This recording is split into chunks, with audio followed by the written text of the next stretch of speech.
Oi, turma.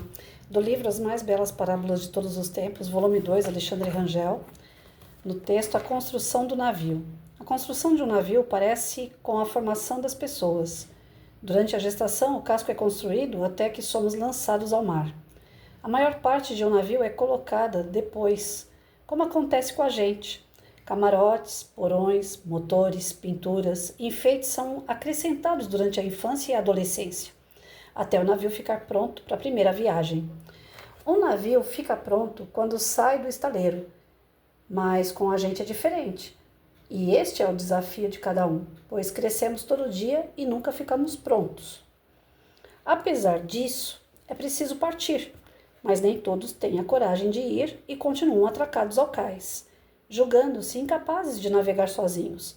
Algumas pessoas são obrigadas a zarpar, já que os encargos de segurança do porto tornam-se pesados demais e às vezes perdem um tempo precioso da viagem revoltadas e lamentando-se por tudo isso. Mas nem todo mundo é assim. Alguns, mal o dia amanhece, já partiram. Parecem muito ocupados e logo somem no horizonte. Desde cedo sabem o que querem e têm pressa de viver. Outros navios também saem logo que podem, mas ficam dando voltas e mais voltas sem chegar a lugar algum.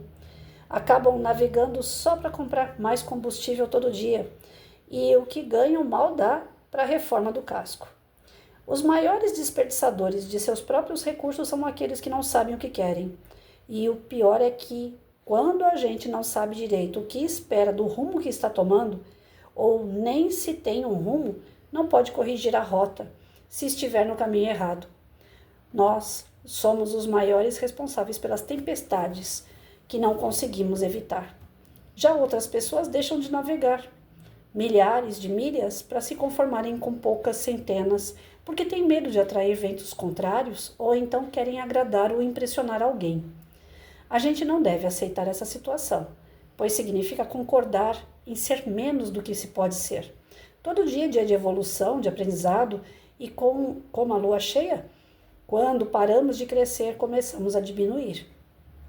Então, a primeira coisa a fazer é tornar-se comandante de si mesmo. E isso equivale a pensar com a própria cabeça.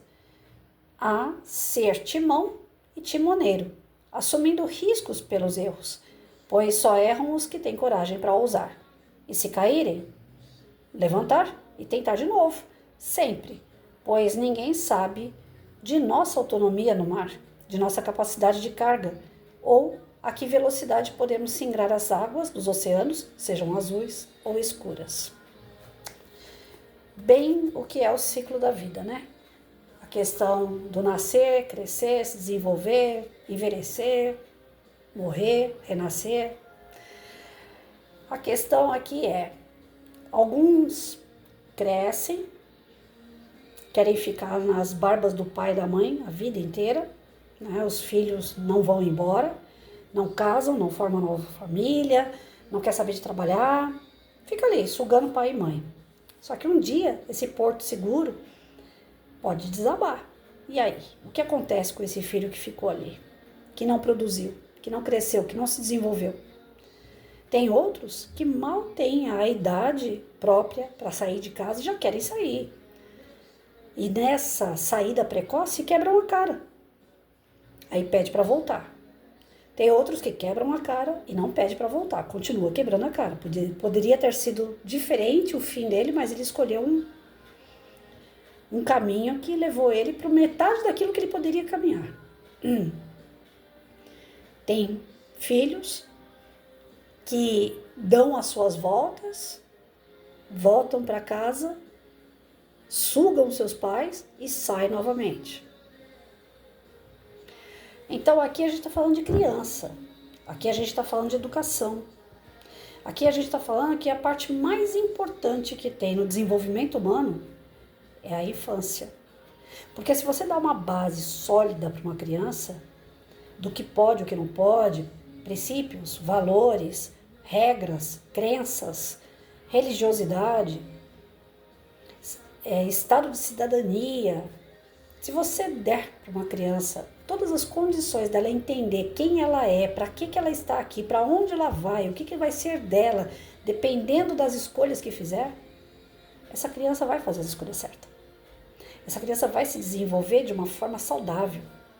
Mas se a base, que é a criança, dentro do ciclo da vida, a base é a infância. Se essa infância for corrompida, se ela for destruída, se ela for desmerecida, se essa base não for bem estruturada, todo o resto cai. Como um prédio que precisa de alicerce forte. A infância é o alicerce forte do ser humano. Qual de nós, se eu fizer agora aqui uma provocação, qual de nós aqui não lembra dos doces que nós ganhamos dos nossos avós? Qual de nós aqui não lembra de um encontro de família, um Natal com todo mundo junto, uma festa de aniversário na infância? Nós esquecemos, inclusive, como que foi o nosso aniversário no ano passado, a turma dos cinquentão. Mas na infância, a gente lembra daquele bolo gigante, cheio de uns enfeitinhos que a mãe colocava lá, que era prateado, umas bolinhas prateadas em cima do bolo branco. A gente lembra das brincadeiras que a gente fazia nas festas juninas, a gente lembra das brincadeiras que a gente fazia na rua, de pular corda, correr, soltar pipa, peão, boneca, porque a infância marca. Quando a gente fala de coisas da infância, a gente sente até o cheiro daquele mesmo momento, porque é algo muito marcante na vida do ser humano, é a infância. Agora, quando você tira esse momento importante, como a lei do Estatuto da Criança e do Adolescente, o ECA, ele foi criado porque estavam tirando os direitos da criança, o direito básico, de comer, de ter uma casa, de ter estudo, de poder brincar, de ter saúde. Foi necessário criar uma lei que protegesse a criança. Por quê? Porque colocam crianças em carvoaria, colocam crianças em canavial. Criança de 4 anos com um facão do tamanho dele, na mão, cortando cana. Aí foi criado o Estatuto da Criança e do Adolescente para tirar a criança do trabalho infantil, exigir que os pais deem as condições necessárias para essa criança, porque é a base. É fundamental que a criança esteja na escola, que ela se alimente bem, que ela possa brincar. Ela tem o direito disso, para que ela tenha uma base forte para o futuro. As boas mães são aquelas que brincaram de boneca. Elas estavam treinando a ser mãe. Os meninos já crescem com um carrinho na mão, com o sonho de comprar um carro no futuro. Dependendo do que a criança exercita na sua infância, é o que ela vai ser no futuro. Eu exercitei ser professora. Eu só brincava de escolinha. É o que eu mais gostava. Eu me tornei professora. A infância marca. Os professores que eu tinha me marcaram. Eram excelentes professores. Então nós temos essa coisa assim de lembrar da infância como uma referência daquilo que nós somos hoje. Nós somos espelho do que nós fomos enquanto criança. E tem gente que não amadurece nunca. Nunca se torna um adulto. Só tem corpo de adulto. Mas lá dentro ainda está uma criança. Porque é tão marcante, foi tão bom, que ele se recusa a crescer. São os Peter Pan da vida. Nós vamos encontrar crianças de todos os tipos numa sala de aula. Quando a gente fala nesse canal, a gente fala sobre educação. Então é bom lembrar que os educadores que me escutam precisam entender que na sala de aula vai ter aluno de todos os tipos. Todos. Maduros, não maduros, que sabem o que quer, o que não sabe, o que está aprendendo coisa certa, o que está aprendendo coisa errada, o que tem uma boa família, o que não tem boa família, o que tem boas referências e o que não tem boas referências. E esse ser vai precisar muito do professor para equilibrar todas as informações que vêm de fora, que vêm da família. O professor é esse elo forte que vai canalizar a potência desse aluno, para que ele se desenvolva de verdade. A base é a família, mas quem vai conduzir o desenvolvimento do aluno são os professores. Porque sai um pouco da alçada da família. Ele vai para a escola, ele vai ter contato com outras pessoas, ele vai ficar se questionando o que o pai e a mãe falam e o que a professora e os alunos da sala de aula falam ou fazem. Sabe aquela história de chegar o filho fala para você assim, mãe, posso ir para a praia? Você fala, não, você é pequeno para isso. Mas todo mundo vai. Aí a mãe fala, não, mas você não é todo mundo. Então ali você está amadurecendo a criança para entender que no futuro ele pode ir, mas naquele momento ele não é todo mundo. Mas a criança já está fazendo aquela relação, os meus amigos vão, por que eu não vou? Quando ele começa a trazer o que os amigos fazem que ele não pode, ele coloca na balança, fala, pô, a mãe do outro lá é legal, a minha não, a minha é uma megera. Então, se a criança tem uma base sólida, ela não vai nem questionar isso. Ela vai fazer exatamente o que os pais, a escola, estão orientando. Mas se ela não tiver uma base forte, ela vai para onde o vento carrega. Ah, tá todo mundo indo pra praia, também quero ir. Tá todo mundo usando droga, também quero usar. Entendem isso? Na evangelização de igreja, centro espírita, tem que ter uma base sólida de estudo. Não é ficar só fazendo desenho com criança. As crianças têm que ter religiosidade forte dentro delas. As escolas têm que ter um programa sério de conteúdo, não só específico, mas também ligado a essa área social, a convivência humana, o fortalecimento da autoestima. É necessário isso. As pessoas deixam para lá. Não, quem tem que educar é a família. A escola é só história, geografia, português, matemática e ciências. Não é. A escola é muito mais do que isso. E o professor é muito mais importante do que pensa ser. Então, cabe a cada um de nós pegar a nossa responsabilidade enquanto pais, enquanto professores, enquanto cidadão, porque todos somos responsáveis por crianças. Todos. Você entra num ônibus, o cobrador está com o pé em cima do banco, a criança está aprendendo que ela pode colocar o pé em cima do banco. Então, o cobrador de ônibus, ele tem responsabilidade na educação do filho dos outros, sim, porque ele tem que ser exemplo. Ontem eu ouvi um amigo falando assim, tem policial que não dá o exemplo, ele quer cobrar da gente que a gente não pode fazer determinada coisa, que ele faz e faz até pior. E ele está errado de falar isso? Não, tem policial que realmente, ele, por ser um representante da lei, ele acha que ele está acima da lei. E ele faz coisas erradas. Se ele está dando um exemplo errado, as pessoas não vão seguir, não vão respeitar ele. Então nós temos que ser exemplo de criança, nós temos que ser condutores de vida de criança. E para isso tem que ter noção do que está sendo feito, do que está sendo exemplificado. As suas escolhas vão refletir na escolha dos seus filhos. As suas escolhas na sala de aula, professor, vai refletir. Ah, não pode celular na sala de aula, mas o professor pode, né? Eu não estou defendendo que aluno tem que usar celular na sala de aula. Eu não aceito celular de aluno na sala de aula. Eu não aceito. Só se tiver um programa, se tiver um trabalho que precisa do celular. Eu falo, agora vocês podem trazer. Nós vamos fazer um uso do celular. Porque o aluno, aqui, pelo menos na minha região, tem uns que são tão danados que eles tiram foto de meninas e fazem cardápio dessas meninas depois. Ah, essa daqui beija, essa aqui abraça, essa aqui faz isso, essa aqui faz... Entendeu?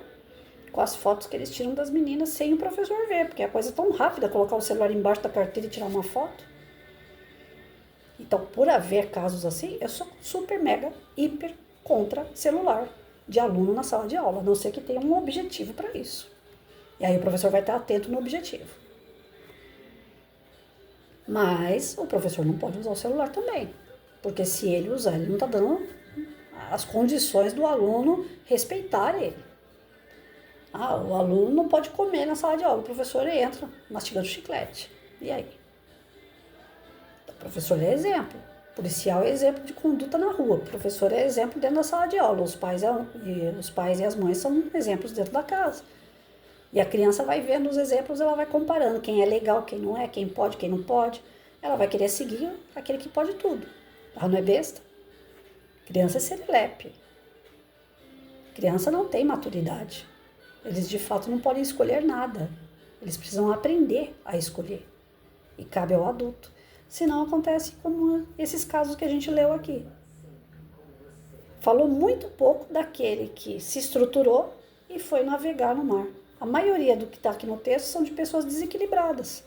Referente a pessoas desequilibradas. Pessoas que crescem, não amadurecem. Pessoas que não crescem. Pessoas que não querem nada com nada. Pessoas que tentam a sorte, não dá certo, volta e suga seus pais. O que tem de homem de 50 anos, mulher de 50 anos, que não saiu da barba do pai até hoje? tudo corre para o pai e a mãe, não tem um amadurecimento de resolver os seus problemas. E por que tem essa insegurança toda? Porque essa insegurança já veio lá da infância. Então vamos trabalhar mais isso, né? Vamos procurar construir o ser humano de uma forma saudável, para que ele possa ter autonomia. Está lá nos parâmetros curriculares que nós temos que educar crianças e adolescentes, jovens, para que eles tenham um futuro. E o futuro deles depende deles. Então, depende do quê? Da infância. Depende da estrutura. Para que eles sejam conscientes e atuantes no meio que eles vivem. Senão, eles vão ser só mais um. Onde vai toda a boiada toda, eles vão. Para o outro lado, eles também vão. E um país onde os jovens não sabem votar, os idosos é que vão pagar caro por isso. Se os adolescentes não souberem ter responsabilidade nas suas ações, quem vai pagar caro são os idosos. Porque os idosos não têm força mais para brigar, para lutar. Escolhe um político lá porque ele é bonito, por exemplo, porque não tem maturidade, o jovem não tem a maturidade, aquele ali é bonito, eu vou votar nele que ele é bonito. O bonito nem sempre é bonito mesmo, né? Quem vai sofrer na fila de um pronto-socorro, de um hospital, um atendimento da área social, vai ser o idoso. Então, nós vamos penar se a gente não souber educar o jovem. Nós vamos ficar na mão deles no futuro. Enquanto eles são os nossos filhos, nossos alunos, eles estão nas nossas mãos, na nossa responsabilidade. Mas depois a coisa inverte. Nós ficamos velhos, cansados, doentes. E aí são os jovens que vão cuidar da gente. E será que vão cuidar? Será que nós estamos preparando eles para isso? Vamos pensar.